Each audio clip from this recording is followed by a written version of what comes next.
Test 2. You will hear a number of different recordings, and you'll have to answer questions on what you hear. There will be time for you to read the instructions and questions, and you'll have a chance to check your work. All the recordings will be played once only. The test is in 4 sections. At the end of the test, you will be given 10 minutes to transfer your answers to an answer sheet. Now turn to Section 1. Section 1. You will hear a man telephoning a library to find out about joining. First, you have some time to look at questions 1 to 5.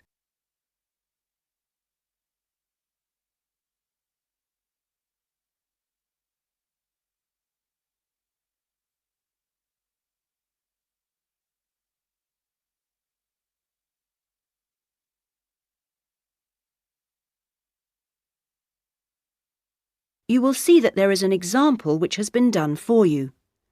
On this occasion only, the conversation relating to this will be played first. Good morning, North College Library. How can I help you? I was wondering if it was possible to join the library. Are you a student at North College? No, I'm not, but someone told me it was possible to join even if I wasn't. That's right, it is. Are you over 18? That's our minimum joining age. Yes, I am. The minimum joining age is 18, so 18 years has been written in the space. Now we shall begin. You should answer the questions as you listen, because you will not hear the recording a second time. Listen carefully and answer questions 1 to 5. Good morning, North College Library. How can I help you? I was wondering if it was possible to join the library. Are you a student at North College? No, I'm not, but someone told me it was possible to join even if I wasn't. That's right, it is. Are you over 18? That's our minimum joining age. Yes, I am. That's no problem then. Could you tell me what I have to do to join? Well, you'll need to come into the library and fill out some forms. You'll also need to bring 2 passport photos with you. We also need 2 documents for ID, so a driving license would be fine. I've got that. And what else? A credit card? No, it needs to have your address on it. Shall I bring a bank statement? Would that do? That'll be fine. Good. Does it cost anything to join? Well, it's free for students here, but otherwise it's £125 per year, or £25 if you've got a current student card from another college. I was at Westerly College until last year, but now I've got a job at Jefferson Steel Factory. It's more expensive than I thought. My local library is free. But you'll find they don't have the range of reference books or facilities which we buy for our students. That's why you have to pay to be an external member. I see. How many books can I borrow? We allow 12 items borrowed at any one time if you're a student, and that includes CDs, DVDs and videos. However, it's only 8 items for members of the public. Fine. And how long can I have them for? Well, you can have both fiction and reference books for 4 weeks, which isn't bad, really. And what happens if I return them late? Like all libraries, there's a fine system in place. The minimum fine is £1.50, but it can be much higher for some items, up to £5 per week. We'll give you a booklet with all the details when you join. You can always renew items, if they're not required by anyone else, by telephoning or logging onto our website. Before you hear the rest of the telephone call, you have some time to look at questions 6 to 10.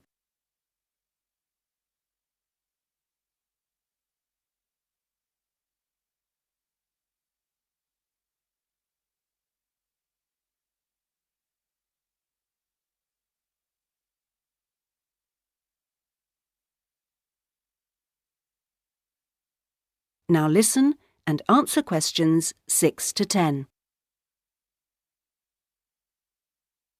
What about the computers? Can I use them free of charge? For college students it's free, but for external members like yourself, the first hour is free, and then we make a nominal charge of £1 per hour thereafter. Do I have to book in advance for them? Oh yes, it's advisable. Most people tend to book 24 hours in advance, although sometimes you can get one with only 6 hours' notice.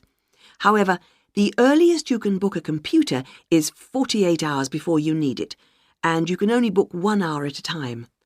If no one else has booked the computer out, then you may be able to have another hour if you want.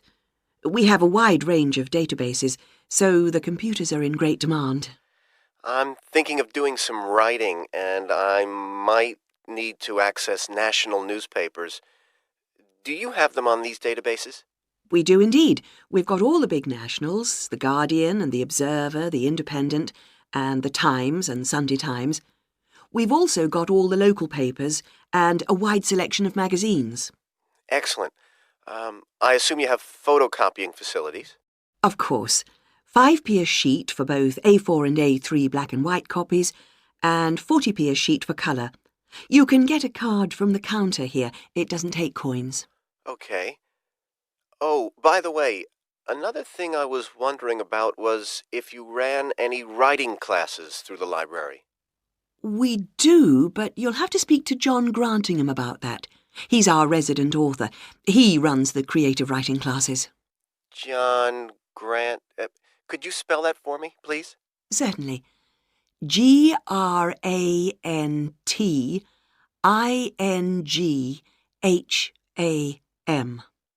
Are the classes here at the library? Yes, he's here on Thursday evenings. Oh, no, sorry, Friday. He's just changed it. You can contact him by emailing the library. Okay. Right. Well, that's about all I need to know. Thank you. I'll be along later this week to join. Thanks. Bye. That is the end of section 1. You now have half a minute to check your answers.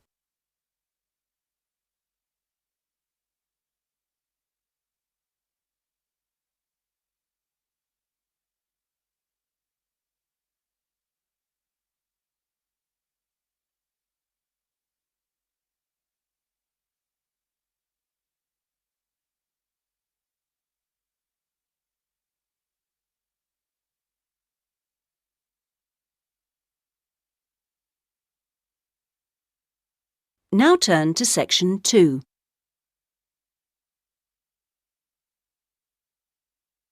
Section 2.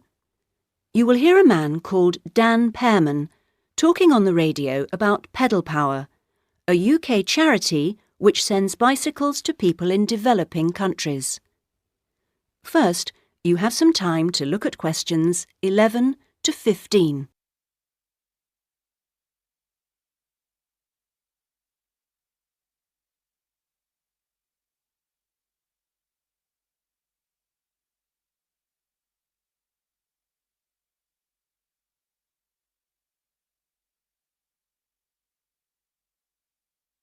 Now listen carefully and answer questions 11 to 15.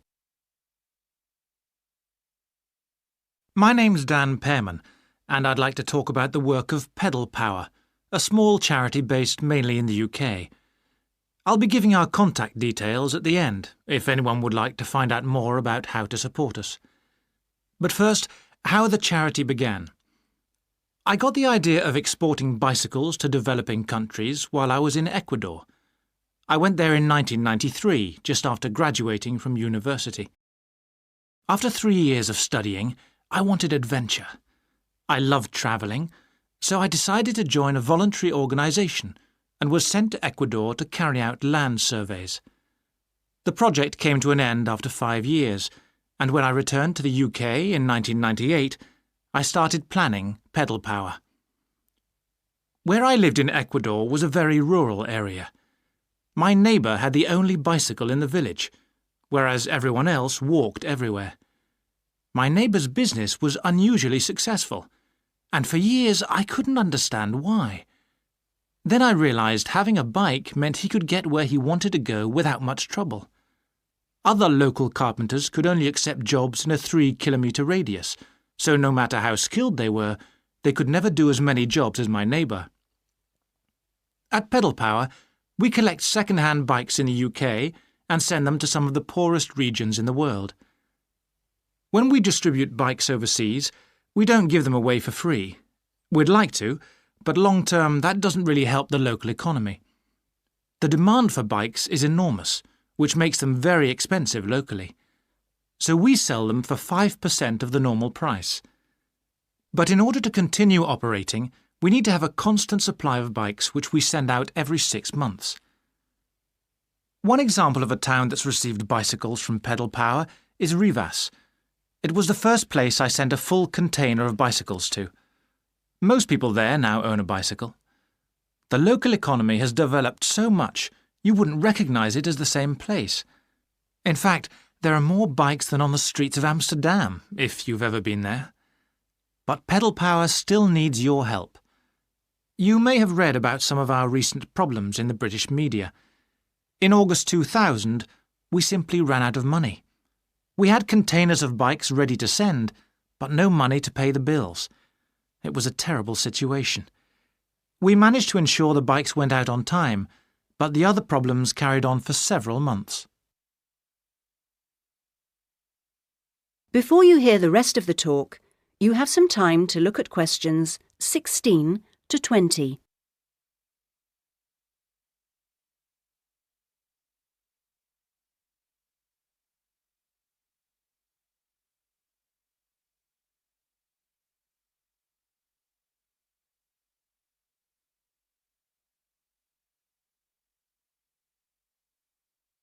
Now listen and answer questions 16 to 20. Fortunately, in October 2001, we won an Enterprise Award, which helped us enormously. We invested 15 of the £75,000 prize money to help secure our future. Winning the award helped raise our profile, and the money enabled us to pay all our shipping costs, which represent our greatest expense. Pedal Power changes lives. When someone gets a bicycle from us, they see a 14% increase in their income.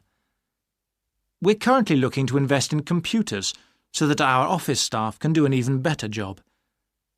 Because of our work, people in a number of countries now have a better standard of living. So far, we've provided 46,000 people with bikes. But we'd like to send more, at least 50,000 by the end of the year. Now, there are many ways in which you can support the work of Pedal Power, not just by taking a bike to a collection in your area. I should also like to say, if you do have a bike to donate, it doesn't matter what condition it's in. If we can't repair it, we'll strip it down for spare parts. Of course, to do that we always need tools, which are expensive to buy, so we welcome any that you can give. Also, you could help by contacting the voluntary staff at our offices. They'll be able to suggest activities you could organise to bring in funds for us. People do all kinds of things, including, of course, sponsored bike rides.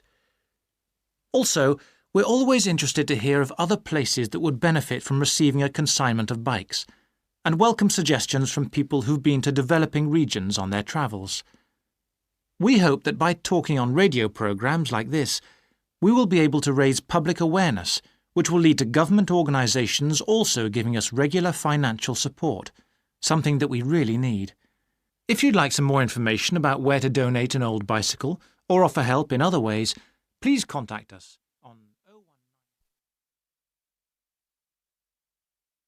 That is the end of section 2. You now have half a minute to check your answers.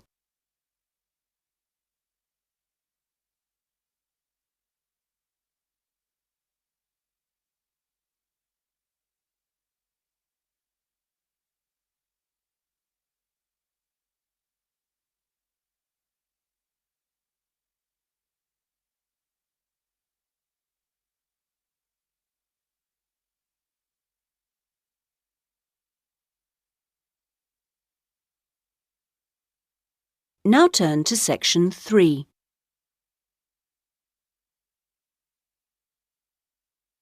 Section 3. You will hear a discussion between a college tutor and two students, Christina and Ibrahim. First, you have some time to look at questions 21 to 26.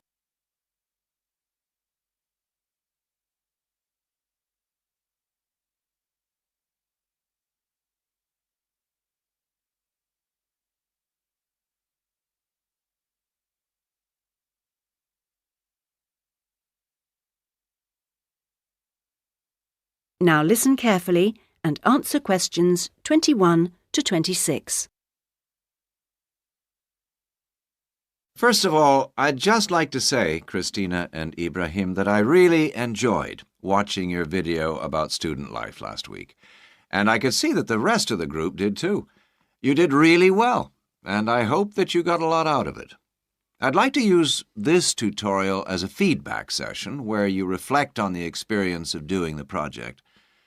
So, Christina, I was wondering, what did you enjoy most about making the video? I liked using the camera. Is it the first time you've operated one like that? Yes, it is. Well, the results were very good. Anything else? I also enjoyed visiting one of the British students we filmed. I'd never been inside a British home before. Okay, Christina, thanks. What about you, Ibrahim? What did you enjoy? Well, for me, it was a very good chance to get to know students who are on other courses, because everyone in our group is studying English, and we don't usually have much to do with the rest of the college. Yes, good. Do you think you'll maintain the contact now? Well, I hope so. I've invited 3 of them to have dinner with me next week. Great. If you haven't decided what to make yet, I can tell you they'll love trying Arab dishes. And, of course, it's good for your English, too. Christina, what did you find? What was the most useful aspect of the project from the point of view of the English practice? I think when we were being shown how to edit the film, we had to follow the instructions, and that was very good practice for me. And I also learned some technical words that I hadn't heard before. What about you, Ibrahim? What was the most useful for your English? It was listening to the British students, because they don't speak as slowly as most of the tutors on our course.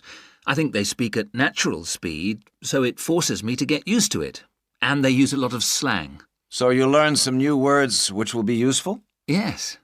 Good. I'm glad it helped. Well, we've talked a little bit about enjoyment and about language practice. Were there any other benefits? What else did you feel you'd learned from the project? Was it useful in other ways? Yes, well, firstly, I learned how to use a video camera.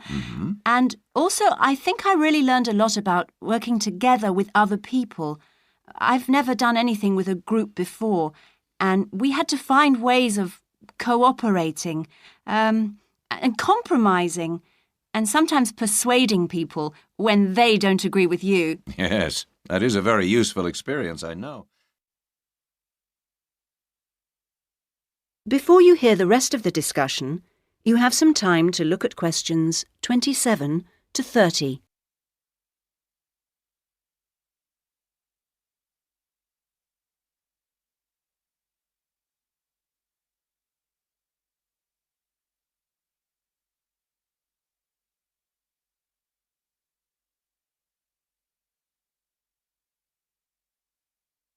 Now listen and answer questions 27 to 30.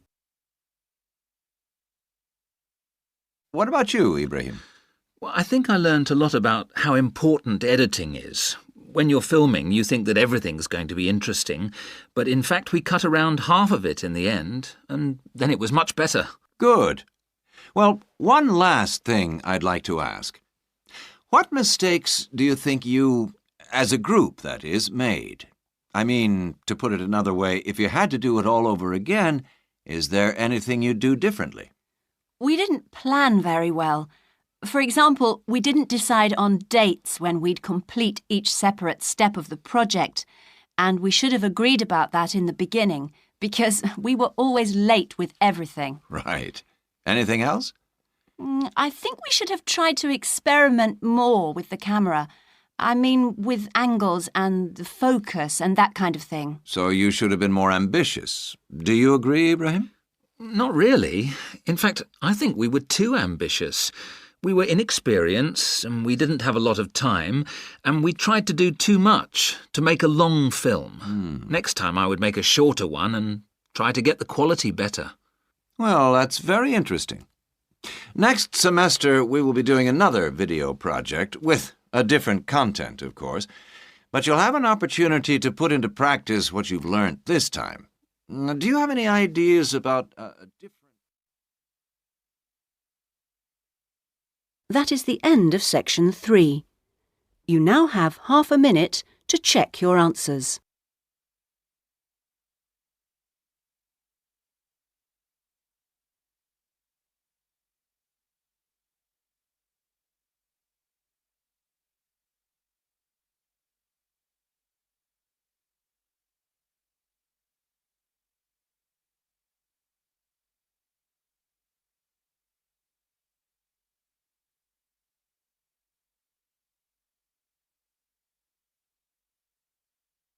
Now turn to section 4.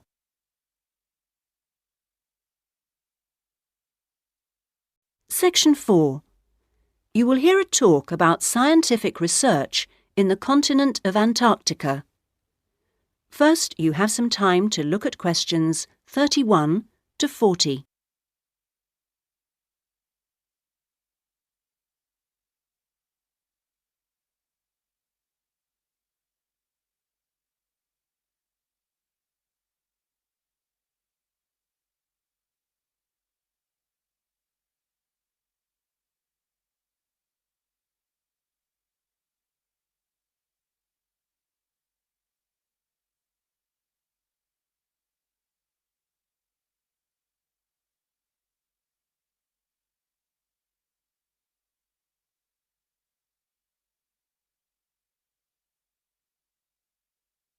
Now listen carefully and answer questions 31 to 40. Tonight I'm going to talk to you about that remarkable continent, Antarctica. Remote, hostile, and at present uninhabited on a permanent basis. For early explorers, it was the ultimate survival contest. For researchers like me, it remains a place of great intellectual challenge, while for the modern tourist, it's simply a wilderness of great beauty. First, some facts and figures. Antarctica is a place of extremes, the highest, coldest, and windiest continent, and over 58 times the size of the UK. The ice cap contains almost 70% of the world's fresh water and 90% of its ice. But with very low snowfall, most of the continent technically falls unbelievably into the category of desert. Huge icebergs break off the continent each year, while in winter, half the surrounding ocean freezes over, which means its size almost doubles. Research and exploration has been going on in Antarctica for more than 200 years and has involved scientists from many different countries who work together on research stations. Here, science and technical support have been integrated in a very cost-effective way. Our Antarctic research program has several summers-only stations and 2 all-year-round ones. I was based on one of the all-year-round ones. The research stations are really self-contained communities of about 20 people. There's living and working space, a kitchen with a huge food store, a small hospital, and a well-equipped gym to ensure everyone keeps fit in their spare time. The station generates its own electricity and communicates with the outside world using a satellite link. Our station, 01, had some special features. It wasn't built on land, but on an ice shelf, hundreds of meters thick. Supplies were brought to us on large sledges from a ship 15 kilometers away at the ice edge. Living in the Antarctic hasn't always been so comfortable. Snow buildups caused enormous problems for 4 previous stations on the same site, which were buried and finally crushed by the weight. Fortunately, no one was hurt, but these buildings became a huge challenge to architects, who finally came up with a remarkable solution. the buildings are placed on platforms, which can be raised above the changing snow level on legs which are extendable.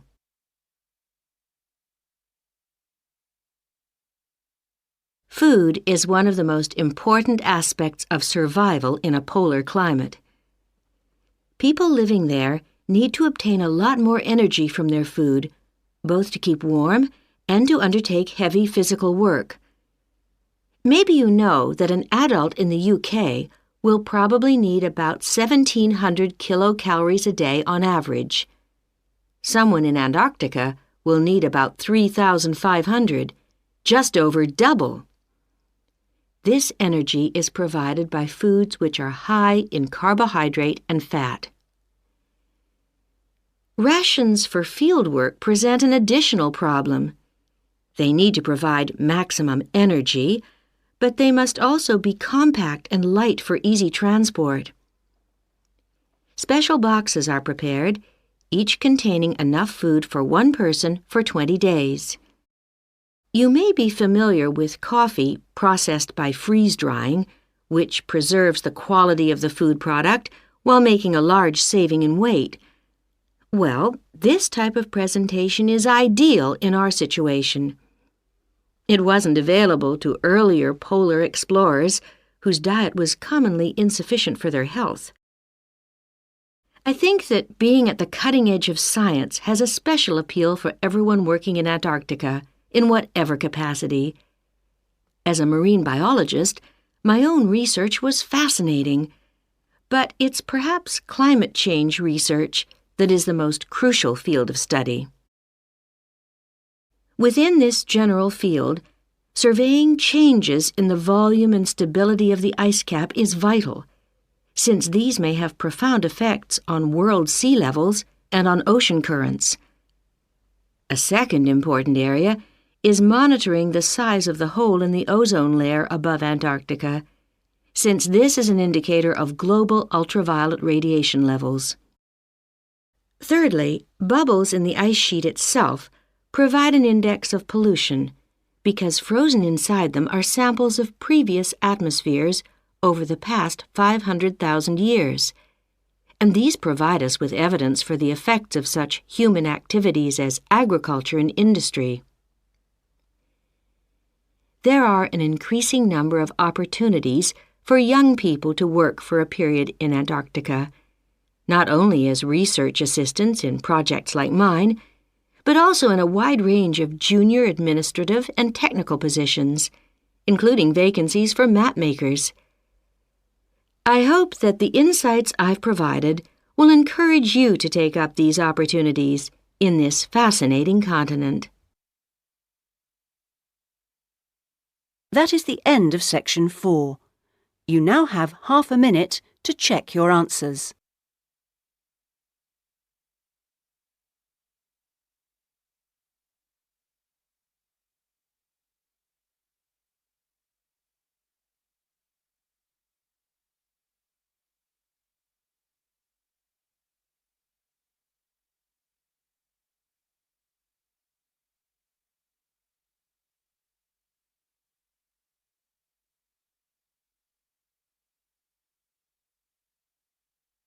That is the end of the listening test.